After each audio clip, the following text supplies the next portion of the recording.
Bill down at the shop. Working on the S-10 here, got it running the other day. Number 5 cylinder is full of fuel. We got some injector problem. I think it actually might be low pressure from the pump. I can't get the service port access to work very good on this car, so once my nephew has time, we're going to put a new fuel pump in that, see if that fixes the problem. If not, we've got some Chinesium spider injection mess that we're going to have to deal with and take half the motor apart. Not really, just the upper intake. Anyway, so I got tired of that and waiting on him, so I decided to take this car out. This is XTRAGLD, the second gen Firebird 1978 Y88 that I bought.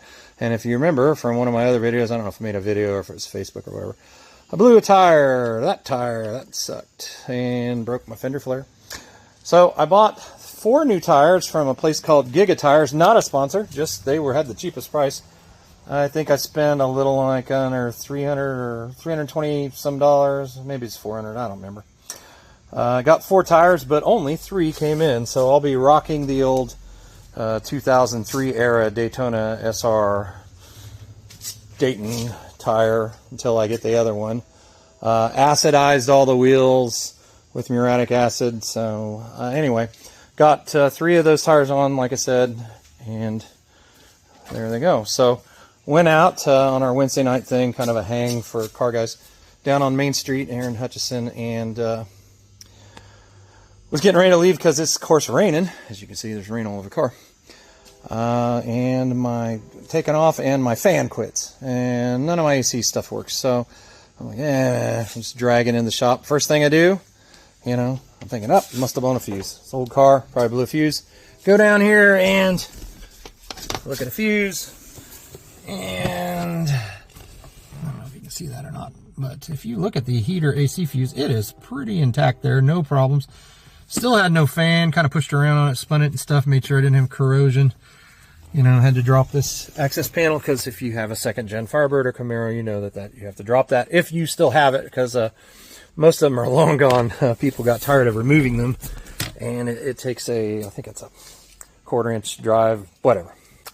So I was like, well, what in the world's going on? Well, then I remembered. I think I have had this problem before. Back in the 90s, I think, with my original Firebird that I had. And it was something under the hood. I remember there was a power wire that runs off the back of the alternator, and that is it right there.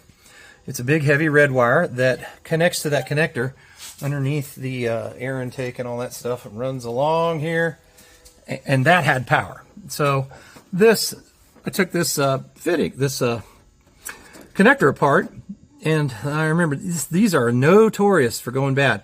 If you have a second gen Firebird or Camaro and your AC quits working or your fan quits working, this is the first thing you should check.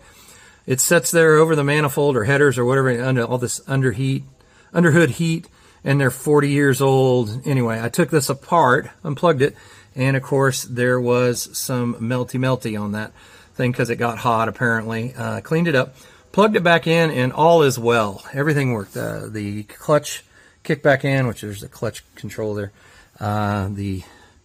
All the other stuff, relay and the fan resistor and the thermic switch and the pressure switch, all these parts of the AC system, if you have AC on your car, are all kind of related. So that was the problem all along. If I would have started with that, I would have been not tearing apart the bottom of my dash and I have to put it all back together. So hopefully that helps somebody.